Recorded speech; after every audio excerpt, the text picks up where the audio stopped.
as to the fare hike, a number of people have asked us if we're rubber stamps for the governor. I'm not going to speak for anybody else here, but for myself, I will tell you I am not.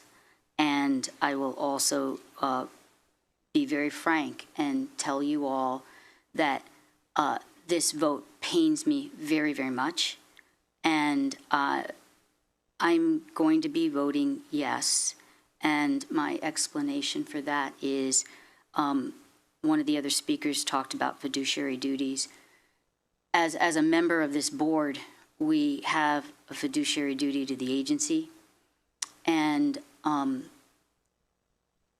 there's the alternative right now, without anything happening with the legislature or the governor later on this year.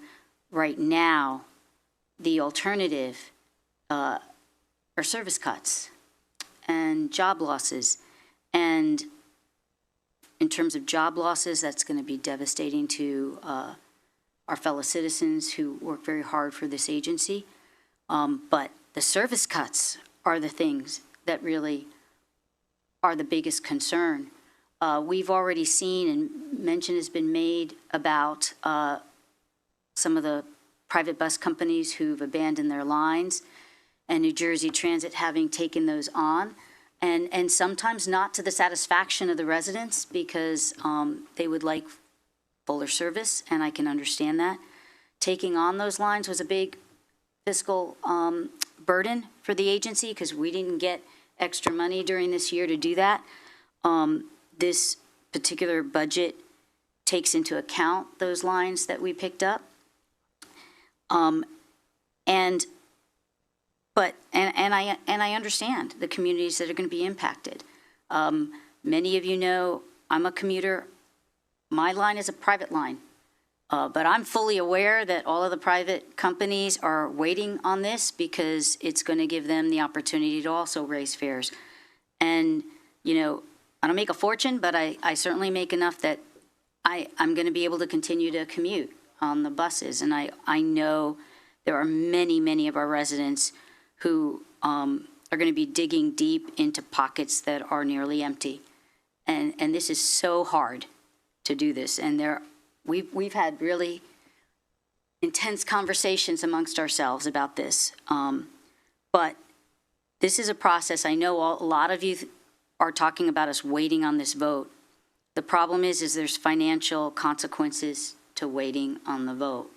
And quite frankly, I don't know what's going to happen.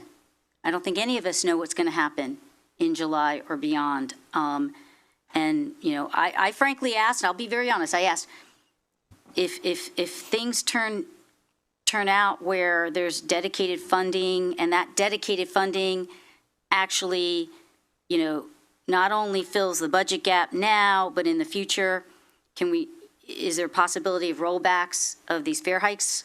And, you know, there's a lot of stuff on the table, but everything is uncertain. And all we can do as a board, at least I feel as a board member with the fiduciary duties that we have, is deal with the situation as it exists right now, as unpleasant and as gut-wrenching as it is for many of us. So I will tell you that I feel like I've always been honest, and so I'm just going to tell you I am voting yes.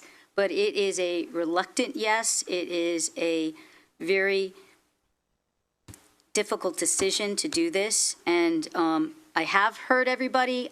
I was at 2 of the meetings, and I took an opportunity to read the comments and listen to some of the other comments at the others that I didn't attend. And every single one of you who got up here and said that New Jersey residents deserve safe, reliable, efficient, and affordable public transportation are 100% right. And if there was a way to deliver that to everybody without these fare hikes, I would be 100% on board. But today, as it exists, this is our situation. So I thank you for everybody who's come out today and all the other days, and I appreciate your dedication to all your organizations and your communities, and for the individual riders who've come out. You have been heard, so thank you all. Thank you.